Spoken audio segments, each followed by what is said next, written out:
Hello, everyone. My name is Ray Aguilar, and I'm the one of the co-founders of Hope, helping other people elevate. We're collaborating with Keys to Life, Danny Contreras, and I agreed to share my testimony. I'm a behind-the-scenes kind of guy, but I understand the importance of magnifying God by who we've become. Being able to testify of what God has done in our life. So I'm gonna take this moment, tell you a little bit about myself and what God has brought me out of and what He's brought me into. A life of sonship, a new identity. And so just a little bit of background. When I was 19, I was convicted of felony murder and sentenced to 28 years to life. And it was the outcome of a series of bad choices and decisions I had made as far back as the age of 12. At the age of 12 was really defining moment in my life when, my parents had separated and, my life took a turn for the worst. I began to associate with a local gang, and I found myself just being indoctrinated with a lot of gang beliefs. I don't want to make reference to this gang because I don't want to bring no glory to that. Those are things that I feel ashamed of today because it caused so much destruction and so much harm and just brought so much shame upon my family and set a very terrible example for my family. But so during this time when I was associating with this gang, I had this affinity towards hustle. I gravitated towards the guys who were making money, who were selling dope, and so instead of valuing education, instead of going to school and start prepare for the future, I was sitting up late at night, days on end and just learning how to weigh dope, selling crack cocaine. And so at the age of 16, I was already living on my own with another gang associate of mine, and I had selling crack cocaine all hours of the night, carrying guns, just fully submerged into the gang lifestyle. I remember having the bright idea of thinking that, well, if I switch to methamphetamines, I won't have the type of traffic that I did, while I was selling crack cocaine. So, and there's a lot that I am not touching on because I know in time I'll be able to talk a little bit about that. But like I said, I'm not trying to glory in any of those things. But ultimately, these choices landed me in prison and got me a sentence of 28 years to life. So what ended up happening is at the age of 18, I got married. My wife had gotten pregnant, and we had a beautiful little girl. Problem was, I was incapable of being the man that they needed. I was a gang member, I was a drug dealer, and I was a public nuisance, and so that's what I brought to the relationship. And it wasn't before long I started using. I was using methamphetamines. I was staying up 8 days at a time, carrying weapons. Not to mention the danger that I had exposed them to. I had traffic in and out of my apartment. I was trying to,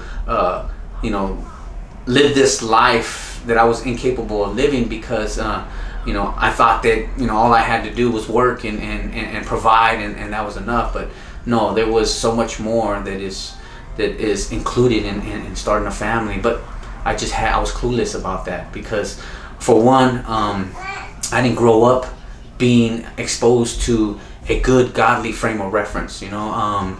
All due respect to my parents because they worked hard and they made their own changes, and so I don't want to invalidate that. But prior to that, my father, he was a gang member. My mother, she was a gang member. They grew up involved in that lifestyle, so a lot of the things that they exposed me to was a criminal activity. And when I say criminal activity, I'm talking about just drug addiction and people who are involved in that lifestyle. And so it became commonplace. It became a norm. So to see people that weren't living that way or partying or drinking seemed odd. It seemed out of place. And so to aspire to be a gang member, as sickening as that sounds, that was who I was. I wanted to be the guy that everybody looked up to. I wanted to be the guy with all the money, and so I was attracted to the homeboys in the neighborhood who were selling dope and what we referred to as balling and had things. And so those are the things that I had idolized. Well, because I had no vocation, I had no education. being involved in the gang, made me suffer in so many different ways. And so my development was stunted way back at the age of 12 when I began to associate with this gang. And so when I started my marriage and when I started to live this life, I didn't know nothing. I had no desire to better myself. I had no concept of investing in the future.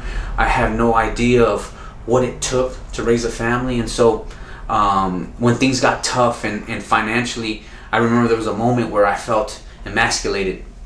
I was working and we didn't have even no money for gas. And so it was during Christmas time, so I had to take some gifts, exchange them, get the money back for them, and then use that for gas.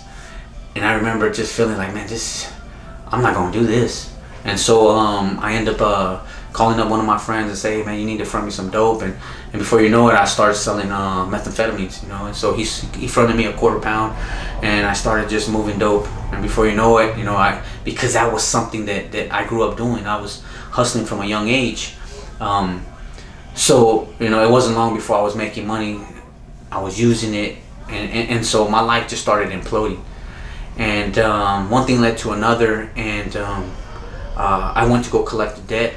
And in the process, an innocent man was murdered. And so, not getting into the details, and just to show respect to the family, I was found guilty of felony murder and sentenced to 28 years to life. And I remember sitting in prison and thinking to myself how much I failed and how many people I disappointed, and just how irresponsible I was. But I knew no better. And so I'm sitting in prison and thinking, man, this is my future. I made peace with the fact that I would die in prison.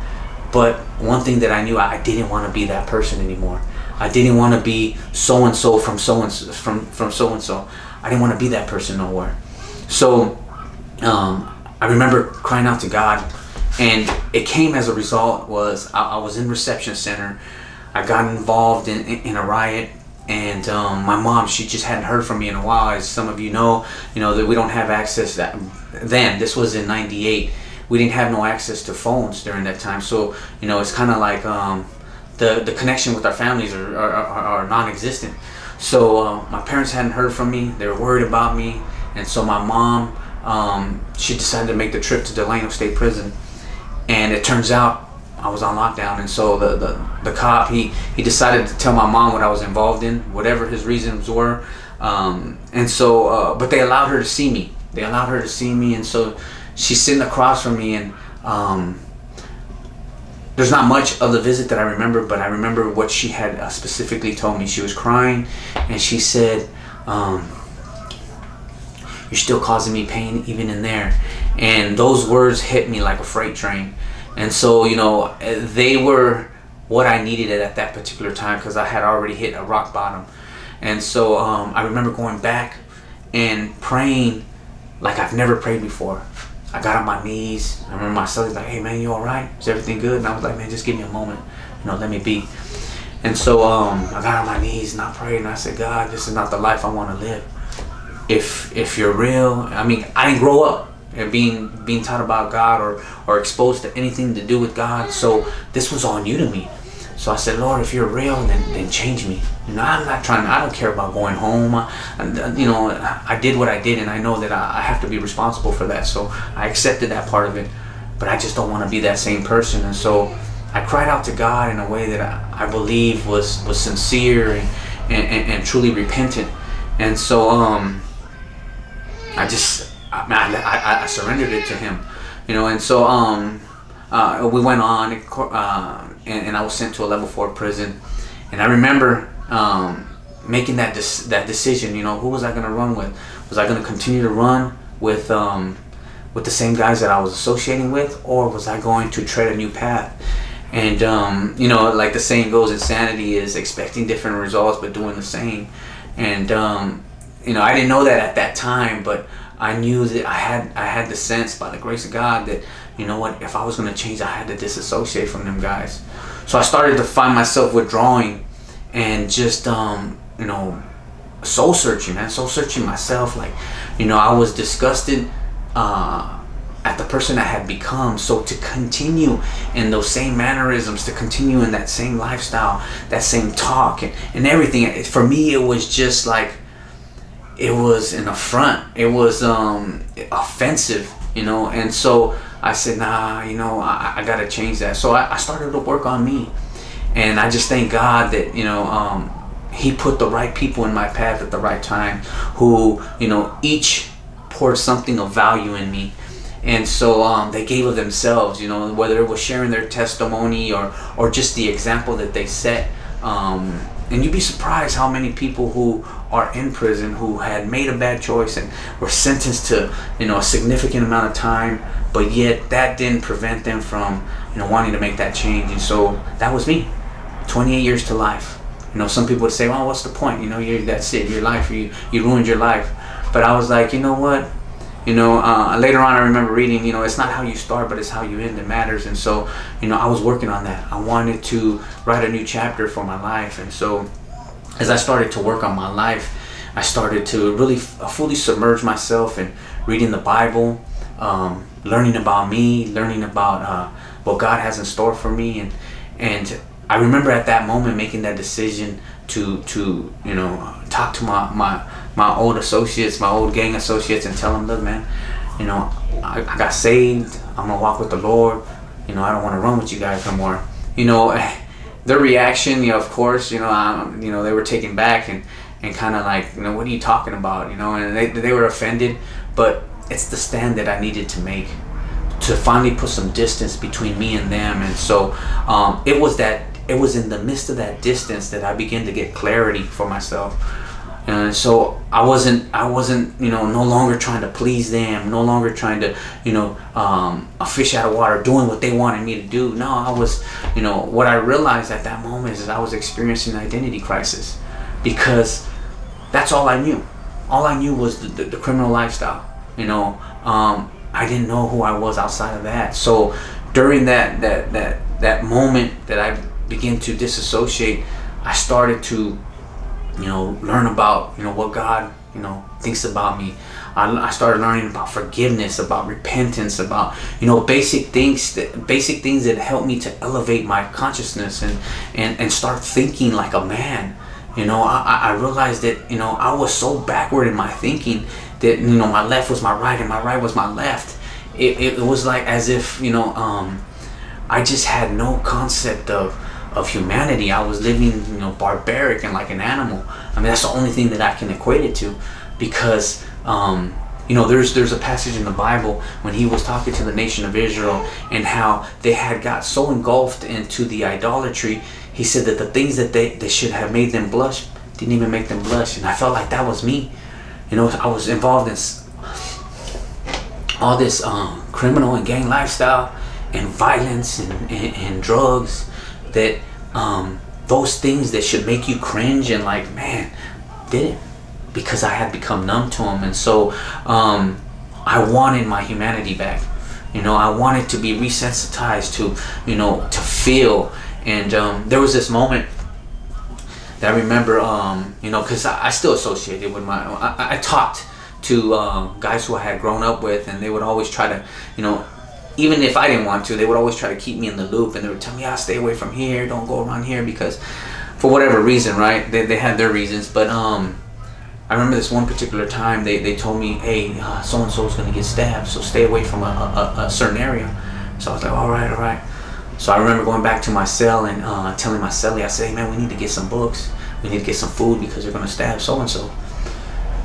As soon as those words came out of my mouth, I remember just feeling disgusted, because here I was, all I was worried about was myself. And mind you, I was changing. I was, I had already disassociated from the gang. I wasn't running with them, but my heart was still so callous that I never thought about that man and who was going to get stabbed, and the family who was waiting on him, the family who had built their happiness around them. So I realized how my conscience was so defective that stuff like that didn't even bother me.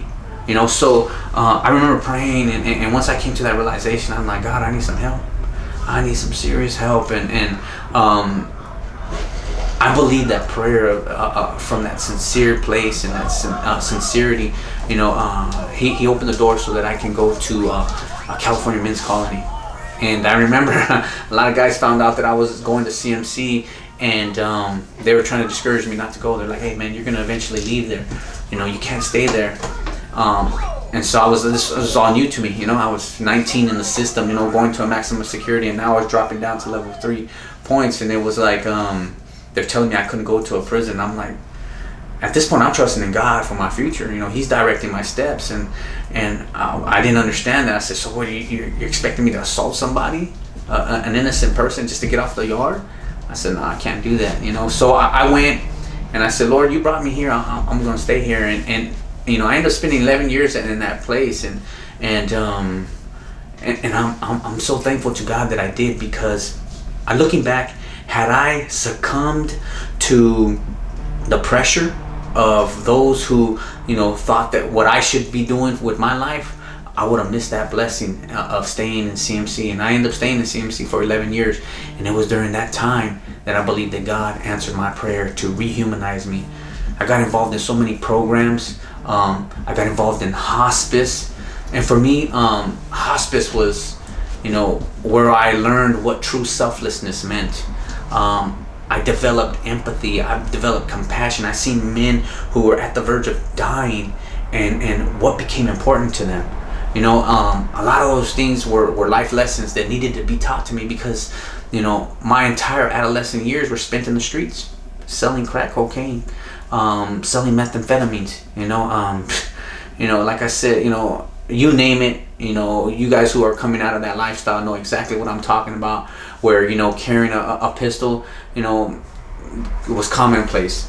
So to now rehumanize myself and to think along the lines of a human being was different. It was different. And so it was during that time where I began to really learn about myself. And I think the good thing was that I didn't fall in to no particular denomination. I didn't get caught up in that. I was just a follower of Jesus Christ, a disciple of Christ, and I wanted to learn everything that he wanted to teach me. But at the same time, I remember sitting there and believing that I'm not gonna die in prison. God is gonna open the door for me to get out of prison eventually. And so, like I said, I still had this affinity towards hustle, because I know a lot of it had to do because I grew up poor. My mom was she was very young when she had me, my mom and father, so they didn't have money like that. My mom when I got to a level 4 prison, I found out she got denied seeing me during the visiting process because she had arrest. And I was like, that was surprising. And I was like, well, I told my mom, what'd you get arrested for? And she got arrested for shoplifting. One was to feed me for food, and the other one was an outfit that she was that she had stole to give me as a child, because she didn't have no money. So trying to give you an idea of the struggles that they had to go through. So I remember at a young age, I was constantly hustling. I was whether it was pumping people's gas, or it was collecting grocery carts, and getting change back from the machines. And you guys who grew up in that time know exactly what I'm talking about. I was always about the hustle, and so I know that eventually I'm gonna get out someday. And so I started reading the Bible, and I started reading, well, how does God feel about money? Is money the demon, the devil? I know the love of money is, but I want to be involved in ministry. At the same time, I don't want to build a ministry on the backs of the people that I'm trying to serve. It's like, during the 2008 financial crisis, so many churches shut down because they built their ministry on, the donations of people. I don't want to do that. I want to work, I want to get paid, and I want to use that money to be able to provide a service for people who are less fortunate. So I remember reading scriptures on about money, and coming to the realization that we have to be shrewd as a serpent but gentle as doves. We have to know exactly the world, the system that we live in, not to be exploited by it, but to exploit it to our advantage, because we belong to the greatest kingdom on earth, the kingdom of God. And so I began to come to these realizations and asking God for understanding on various things. So I started to study economics. I got a degree in business. I got other degrees, but for the purpose of what I'm sharing with you right now, I began to learn about the stock market. I began to, I felt like God began to give me a vision, and that vision was to be able to see what I can do through the system that's in place. Whether you believe that it's just or not, whether you believe it's exploiting people or not, it's the system that exists.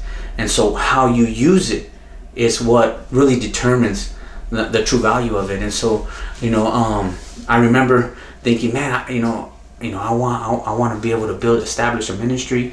So I would lay in bed and just envision what God has in store for me. So I started spending my time studying about the stock market. And I remember a lot of Christian brothers would be discouraged, would try to discourage me and say, man, that's the love of money, brother. And I tell them, nah, man, it's I gotta finance a ministry some way. I can't be dependent on the state or the government for finances. I'm gonna have to work. I understood the value of investing in myself and for the purpose of furthering God's kingdom. So I started to study the stock market. I started to do paper trading, which is just in a simulation, going through the whole process. And there was a moment when I was able to do it through a third person, but there was a lot of people weren't able to follow through, and so it just didn't materialize the way I wanted it to. But the knowledge was there. And so I started to, like I said, all this time I'm working on myself. I'm not getting caught up. I'm not getting just the fact that I disassociated and was finally being able to do something of value for myself, doing something good. I educated myself, got degrees, got a behavioral social science degree, a certified drug and alcohol specialist 1 and 2. What the institution offered, I was able to achieve. And then finally, by the grace of God, and I thank the Lord that it was I was found suitable for parole on my first board hearing at my initial. And any of you who've been through the process know how hard that is. I was found suitable and given this opportunity to be reunited, back with my family, and to be able to get a second chance at life. And so I paroled March 16th, 2020, and a lot of the things that I was sitting in prison and just hoping to be able to accomplish out here, I start to see now that I'm out, God at work. The same way that he was at work in there, he's at work out here. And that was initially that was my struggle, because I seen God evident, in prison. He protected me from being stabbed, being jumped, and there was moments where I had to take a stand for God. It was either I was going to live in fear of the gang, or I was going to, fear God. And so, I chose God. And I spent my time in prison chasing after God, and he opened the doors, and I was able to do things that I could never even imagine. And like I said, this is not a boastimony. I realized that I was just an empty vessel, an instrument in his hand. In there, I was, I trusted him for things, and I seen him at work. And out here is going to be no different. No different. I was blessed with a beautiful wife, amazing, supportive wife. And so when I paroled, she's been there for me ever since I stepped out of prison. And she believed in me. She believed in my change. She believed in the visions that I've had, in going forward, the things that I wanted to do. And so she supported me. She's on the front lines with me. She opened an account for me, a stocks account. She put $500. She's worked hard for this money. And so me, I'm like, I want to make sure that I do right by her. And so as I said, March 16th, and this is during the time, the COVID-19 has decimated the economy. A lot of businesses have failed because of COVID, because they had to shut down, and there's some that created new industries. So I started investing. I started to take what I sat in prison and learning and really applying myself, and I started to apply it out here. Started to learn technology. I started to learn how to handle an iPhone. She blessed me with an iPhone. Started getting familiar with apps and so on and so forth. And here we are in January 2021, and I was able to take that 400 and turn it into 4,500. And to a lot of people, that's like, oh man, that's not much. But to me, it was, because the knowledge that I acquired and how I acquired it, and where it was all the grace of God. It was in prison. I mean, who would think? Here I was, a crack dealer, an adolescent crack dealer who sold crack and meth, and no real education. Not only got an education, got a business degree, but also learned about the market, stock market. There's so many people that have education and don't know about the stock market. So I believe that was God who opened those doors. And now I see how other people start believing in me, and they want me to not only teach them about the market, but some people have entrusted me with some finances so that I can start to invest in the market. And so I see that everything that God had, those seeds long ago, they were placed in my mind, as I begin to water them and nurture them, that now they're growing, they're coming into fruition. And so this is just the beginning. But as I said, I'm trusting in God in the same way that I was trusting in God in prison. No different, I'm doing the same thing. I'm still chasing after God. I'm still learning as I go on. Now I'm learning about relationships. I was just recently blessed with a beautiful son, named Michael. And, I'm getting another chance to live life. But the only difference now is that I'm no longer blind. I'm going forward with eyes wide open and understanding, my God-given role, as well as, the calling that God has in my life. And so now I'm finding that balance of what God expects from me as a man, as a son of God, the responsibility I have towards my wife, my son, and those around me. As I said, we started a podcast. We started a YouTube video called Hope, helping other people elevate. And it's not about making money. I'm not trying to make money. All I want to do is elevate other people. If there's one person I can help, then I know that I'm doing God's will. So I'm not here promoting myself. I'm here promoting the mission that I was that person that no one invested in growing up. And so now I want to make sure that I do for others what people failed to do for me, and that's invest in their lives. So I'm going to do what I can, whether it's helping people with the board, can't forget where I came from, or helping them with their finances, because I know that a lot of reasons why I turned towards, those criminal alternatives is because I was broke. I was broke. I didn't have no money, and no one to tell me, hey man, go get a trade, man. Go invest in yourself and go get a vocational trade.